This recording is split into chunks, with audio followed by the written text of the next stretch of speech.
एका लग्नासाठी आम्ही गेलो होतो. लग्नाच्या वेळी स्टेजवर नवरदेव आणि नवरी उभे राहिले. अंतरपाठ धरण्यात आला. विवाह लागला. पोरगी सारखी पाठीमागे पाहायची, सारखी राऊंड राऊंड मागे पाहायची, सारखी राऊंड राऊंड मागे पाहायची.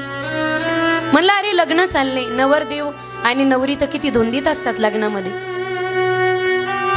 एकमेकाशिवाय त्यांना कोणी सुचतच नाही. पण ही पोरगी सारखी पाठीमागे का पाहते? सप्तपदी चालली, कन्यादान होत असताना पोरगी सारखी इकडे तिकडे पाहायची. एका बाईला मी विचारलं, काकू ह्या पोरीचं लग्न मनाविरुद्ध होतंय का? ही पोरगी सारखी इकडे तिकडे पाहते. ते म्हणे कसं येतंय, पोरगी दुसऱ्या कुणाला पाहत नाही, लग्न काय बळजबरीनं नाही.